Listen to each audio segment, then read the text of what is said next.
Ce budget est effectivement insincère parce qu'il ne couvre pas les dépenses réelles de la commune. D'ailleurs, le préfet et le directeur régional des finances publiques avaient déjà lancé l'alerte en août 2024 pour dire que les indicateurs financiers étaient dans le rouge, raison pour laquelle la commune de Saint-André est placée en alerte potentielle depuis août 2024, c'est-à-dire sous surveillance rapprochée. C'est du jamais vu dans l'histoire de la ville. Et suite à Garance, eh bien, finalement, les carences financières et la fragilité financière de la ville est encore plus visible, puisque le budget du CCAS a baissé de 700 000 €, passant de 2 900 000 € l'année dernière à 2 200 000 € cette année, au moment où la population est en grande difficulté, a été fortement touchée par Garance, où la population est en plus grande précarité.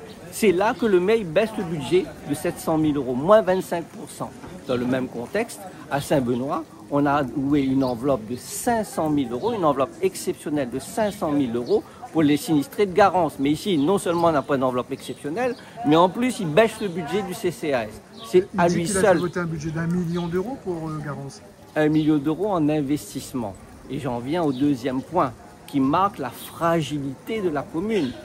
1 million d'euros en investissement et dans le même temps, il écrit dans la presse, j'ai dépensé 700 000 € pour assurer la rentrée scolaire. Donc il reste à lui 300 000 € pour réparer le reste.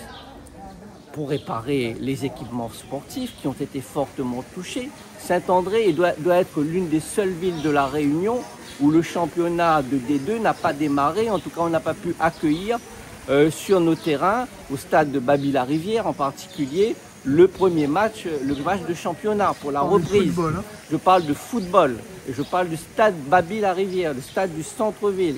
Le championnat n'a pas démarré et le match va être reporté, annulé ou alors peut-être même que les Léopards vont perdre des points dans l'affaire. Mais je pense, j'en appelle à la sagesse de la commission de la Ligue qui comprendra certainement la situation. Et dans quelques jours, il se peut qu'elle ne puisse toujours pas jouer au stade Baby-la-Rivière. La plupart des terrains sportifs de la ville, et notamment des terrains de foot, sont dégradés aujourd'hui. Les cases sont fermées. La cure de Saint-André, qui appartient à la commune de Saint-André, la toiture a été emportée. Les écoles sont fortement touchées.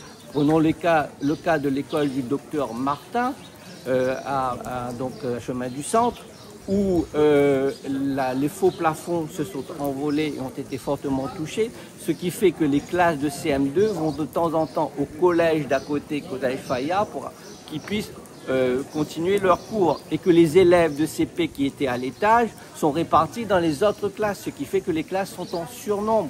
C'est un exemple parmi tant d'autres aujourd'hui. Je peux parler de l'atelier municipal de Ravine-Creuse dont le toit a été emporté. Je peux parler du gymnase de Milleroche dont le toit a été emporté. Il y a des centaines et des centaines de milliers d'euros d'équipements. Alors là, vous avez un exemple concret. Nous sommes au Colosse. Et au Colosse, c'est un budget spécial, il a mis 20 000 € pour tout réparer. Rien en matière de toiture, parce que la plupart des toits ont été emportés. Vous voyez les bâches là, sur le hall principal.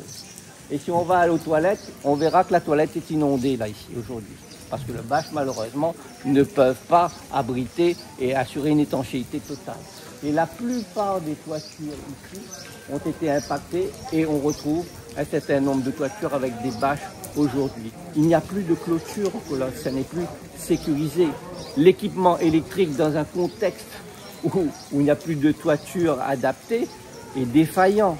Il y a un risque de court-circuit aussi. L'éclairage public du Colosse n'est plus assuré.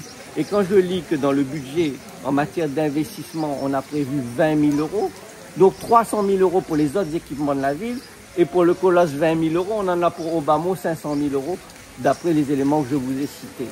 C'est un budget de misère, c'est un budget insincère, parce qu'on n'a plus l'argent dans les caisses. Et ça, je voulais le dénoncer aujourd'hui. La situation est grave. Alors on pourra me répondre, oui, mais j'ai la possibilité de faire un budget supplémentaire. Le budget supplémentaire, il est là pour ajuster, mais pas pour transformer les choses. Les travaux sont urgents aujourd'hui. Le toit du Colosse, là, il ne peut pas attendre 6 mois ou 3 mois. Le toit du colosse doit commencer à être rénové maintenant, dans les jours et les semaines qui viennent, parce que les choses vont se dégrader encore un peu plus et les investissements seront encore plus lourds si on n'agit pas dans l'urgence aujourd'hui. Et on ne peut plus agir dans l'urgence parce qu'on n'a plus d'argent dans les caisses.